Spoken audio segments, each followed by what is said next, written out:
It's Saturday, March 10th, and welcome to my shop. It's really beautiful outside today. It's probably going to be the nicest day since we've had last November, and the sun is shining, so it's time to roll out some of my cars and give them a little exercise. So the one I'm going to roll out first is my 1959 220 SE sedan, and early this morning I tried to start it and it would not start. Anybody want to guess the reason? Let me take you back in the shop and I'm going to show you this because this could be a real surprise. And so you're looking at the reason why my 220 SE Ponton wouldn't start. Now these are fairly new plugs. And a lot of people have been fooled, thinking, well, spark plugs aren't going to really not make the car start. It may make it run poorly. But I want to send this out as an alert to you who own these really old Mercedes that don't get driven a lot. And that's exactly the case here. If you look at the tips, they're heavily sooted up. And if you look closely, the tips are not worn at all. Now I've seen this at least a dozen times. I've seen it on the M103 engine in particular, and I've also seen it on the old 6-cylinder and V8s of the 60s and early 70s. Once again, if your car doesn't get driven a lot, just get started and sits, these plugs can soot up. And when you go to try to start it, it will not start. Literally, that Ponton would not even pop. And I knew right away from past experience that, oh, let's take a look at the plugs. And I pulled a plug. The other thing that's real interesting is cleaning the plugs can improve it, but it's not likely to really solve the problem. I just put new plugs in and that car started up immediately. You'll have to admit this old Mercedes is a sweet ride. It just has a real cool look about it. We call it the wedding car because all three of my children use this car in their wedding. So it has a lot of sentimental value to our family. It'll be probably one of the Mercedes that I keep the longest. Will probably go down as a family heirloom. But once a month, we gotta pull it out of the shop and give it some exercise. It just loves getting a little vitamin D now and then. There's always something I have to pack up and haul off on a Saturday. And today, it's these Airmatic rear air shocks that I just removed from a W220. So if you're interested in finding out some of the problems I ran into when I did these rear air shocks, be sure and check out my other videos. I'll put some links in the description below. These are the used cores and they're going back to the manufacturer for a core refund. Sometimes when I go after finding a solution for a problem, it takes a while. It takes testing, it takes trying a number of different products, some trial and error with technique or methods of doing something.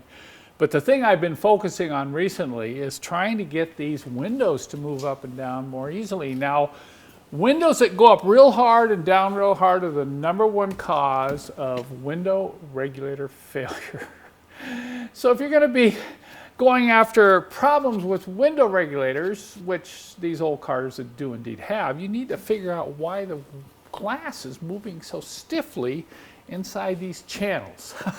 Now I've been working on this door. It's got a hand crank window, but look, now it's going up a lot easier. Before I hit it like strain on the knob up and down, but it still isn't as good as I'd like to. When I get up towards the top here, it's real smooth. But you've got a number of different issues going on, and during this whole process, I came up with a new product. Now I'm sure this product exists out there somewhere, but after trying 3 or 4 different products, it became obvious, to me at least, that probably silicone was the best solution for these felt channels here. Now, some people have said to use graphite, some people have said to use beeswax, but you got to think about how long is it going to last in a heavy rain environment with moisture and wetness in these windows going up and down. And silicone's probably going to hang around a lot longer. Now, when you go with silicone, you've got a couple options. You've got silicone spray, which I find has a propellant in it that tends to evaporate off. Now, in some cases, that's okay if you don't want it to hang around. But you shoot silicone spray in here and it's probably going to only last for a couple months. So out comes the silicone grease. Oh, wow. You try to move silicone grease down in here, and it can create a mess that stays around for months as you roll up these windows and roll down these windows and happen to bump into them with your clothing. So I decided what I really needed was a silicone oil. Let me show you my new silicone oil. So look at that. There's my special brew silicone oil. I've made it a little bit thicker today because I'm going to be reaching up inside by braille to get this in those window channels. Okay, let's see how this works. Okay, I've got the window all the way up. I'm going to reach up in here, feel the channel, and then I'll slide that acid brush into the channel and run it up as high as I can and then all the way down. Okay, let's do it again.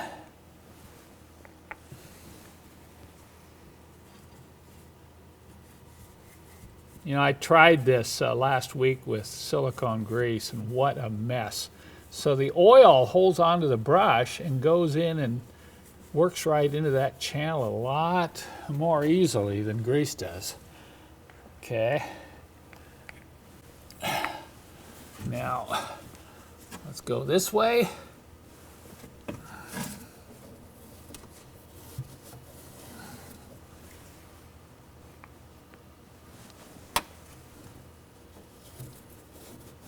All the way up. You can do it. You just have to feel it.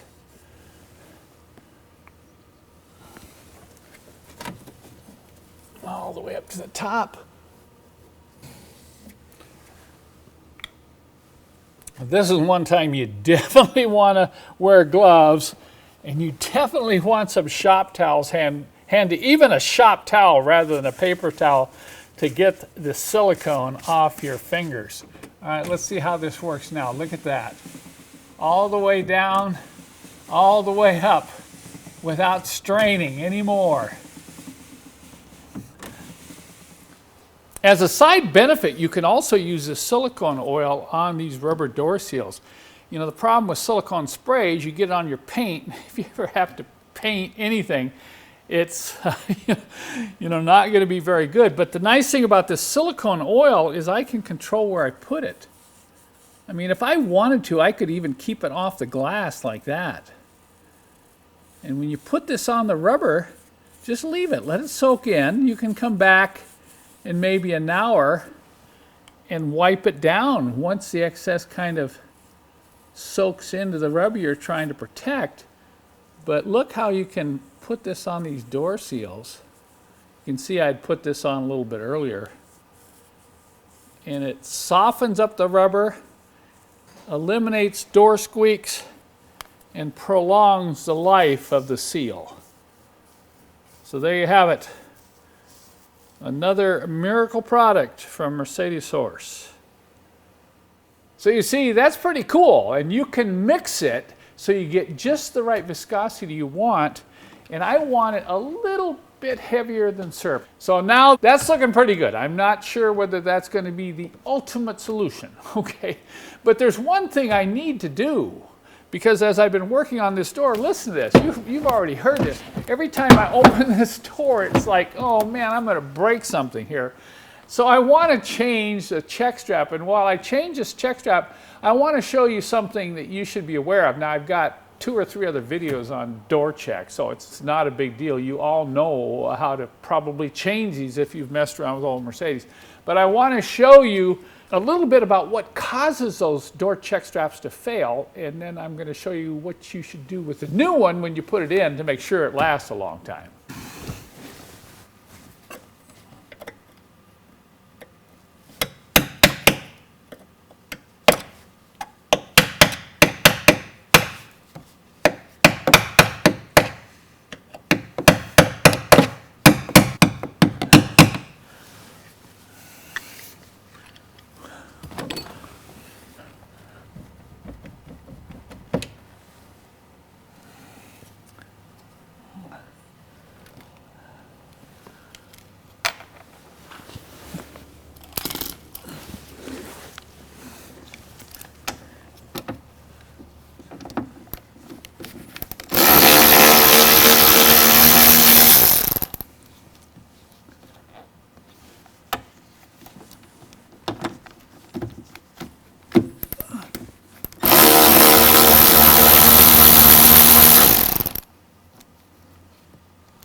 there it is. You see why they fail? Once again, lack of lubrication. If I put my finger in there, it's just like tar in here. And it's all dried up and very sticky. You can see it start to rust there. And eventually these fail, and it's because water goes by these window scrapers up above and drips down on these check straps and eventually dries out and hardens the grease. And when the grease fails, these fail right here. So the new one's made an improvement. This looks like the original check strap in this car from 1980. So let me show you the improvement, and let me show you the modification you need to make even to the improvement to make sure they really last when you reinstall these in your Benz. Well, it's obvious. The first thing you notice on these aftermarket replacements is they put a plastic cover over the check strap mechanism. Now, somebody was pretty smart because they figured this out. You got this rainwater coming down here. It's going to hit the plastic and run off and not get down in these spring-loaded balls. And if you look, there's a real light coat of grease. I mean, it's very light. You probably know from the previous old check strap, they were using petroleum-based grease back in those days, and that tends to get hardened with age. So I believe that you need to add a heavy dose of synthetic grease. This is one of the greases I carry in my lube kit. And I get an acid brush, and I liberally coat the inside of the check strap, both sides, with synthetic grease. And this is the grease that's going to hold up best to moisture, and it's going to hold up best over a long period of time. So anytime you install new check straps, be sure and add a liberal, and I mean very liberal amount of synthetic grease. And then you can put the cover back on and install it back in the door, and you probably won't have to mess with this for at least another 10 or 15 years. Now I'll go ahead and put this in, and then I'll come back and I'll show you how nicely it works. Anytime I'm working inside a door, you know, I pull out my trusty lubrication kit. And if you're not aware of this, I do carry this on my website. But I'm going to take this synthetic grease and I'm going to lubricate this track liberally. And then as long as I know my mechanism is okay, I'll probably not remove it. But I'm going to put some of this synthetic grease on my fingertips. And I'm going to reach up in here and I'm going to coat the teeth. I'm just going to take a couple globs up in here and I'll go up and feel where those teeth are on the regulator, and then we're going to coat that real well, okay? And then if you have hand crank windows, you want to lubricate the shaft because this shaft will get rusty. And I use my curved tip syringe in the thick synthetic, and I'm going to let that wick right down in there like that. See that? We'll get that in there, and I'll put some right up in here. Okay, let's move the handle here. And I'll go ahead and wick a little bit more in there as I'm turning it. All right, there we go. Now you can see how nice that's moving up and down compared to when I started working on this. And of course, while I'm at it, I'm going to check for rust in the drain holes here.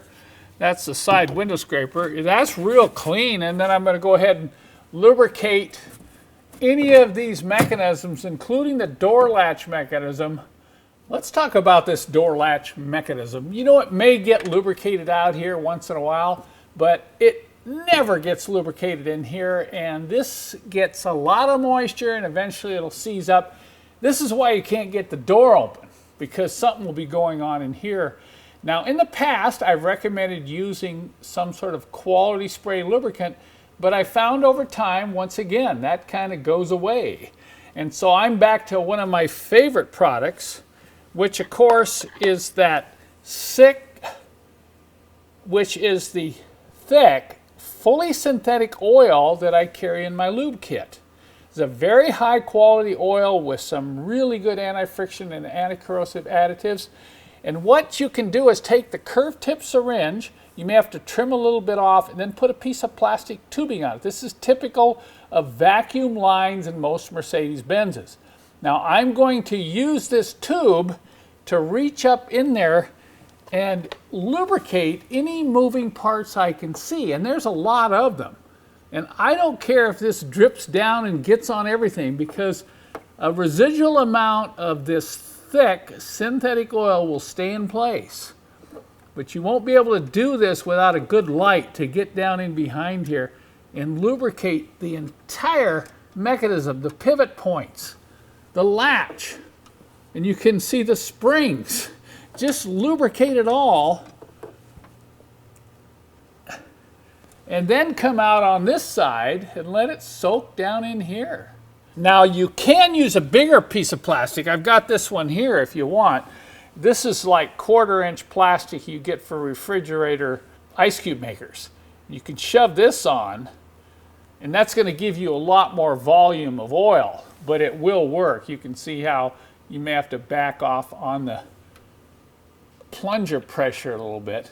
But those are your two options that you can put on these curved tip syringes to reach into hard places. And once again, I recommend this type of synthetic oil as your best lubricant. While I'm at it, I'm going to go ahead and lubricate all these other points. Any points that rub. You've got the rods that move for the door latch. You've got the rod and the pivot points for the vacuum actuator for your door locks. And this is the great thing about synthetics, is you can put it on metal and plastic and it won't deteriorate the plastic like petroleum-based oils will. So I'll just put a little bit here and a little bit here. You know, these old door pulls wear out too, so we'll get in here and lubricate this.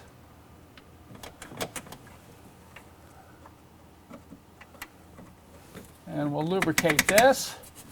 Okay, let's get the top of the pivot point.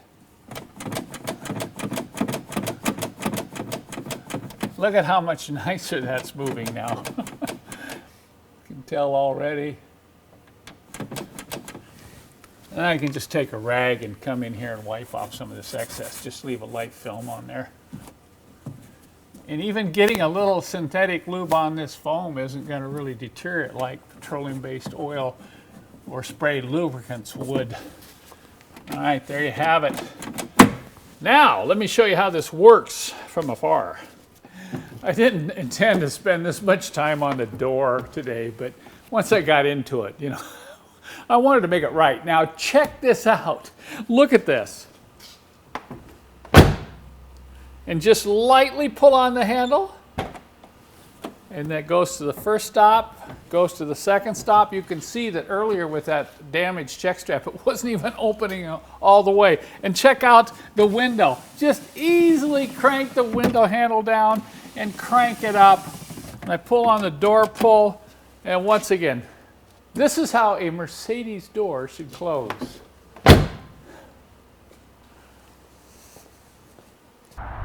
It's a little after 2 o'clock and I just stepped outside and thinking, you know, this is way too nice to be working today. Look at this. Of course, I'm looking over here at this Toyota Land Cruiser. I'm going, oh, great. I'm sure some of you are thinking, hey, Kent, why are you working on a Land Cruiser? Well, you can always learn something from working on anything, right?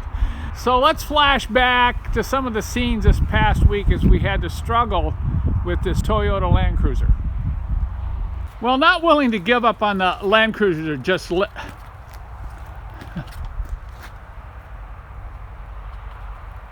not willing to give up on the Land Cruiser just yet. We let the snow melt, and then we had to come out here, and there's a couple other things I wanted to check. One was the torque converter flex plate, so we jacked it up and got under there this morning and pulled that cover off and rotated the engine over, checked all the bolts, checked for cracks in the torque converter flex plate, and everything is fine.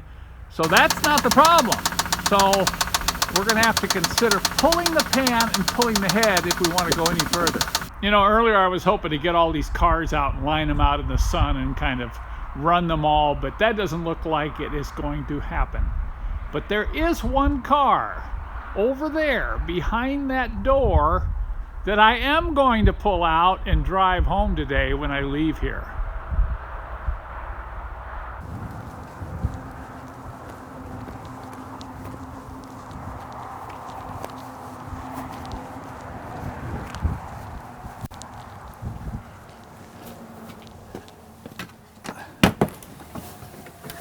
And don't forget to unhook that battery tender.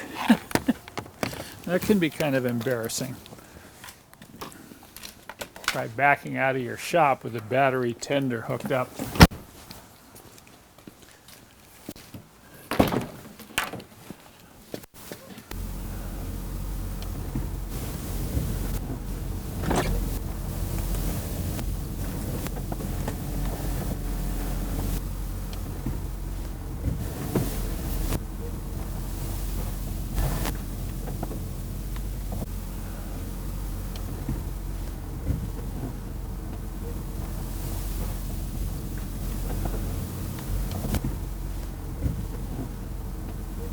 My grandson calls this car the transformer car.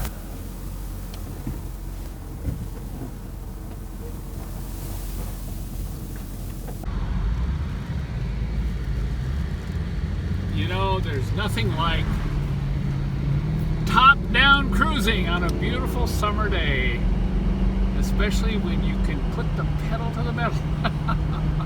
You know, it's really not bad even on cold days. You get those windows cranked up and the temperature cranked up to 80. You can even bring up the roll bar with the wind screen and it's comfy. You know, it's so nice. I think I'll just keep heading south. Maybe head for the desert. Have a good week, everyone. I don't know when we'll see you again.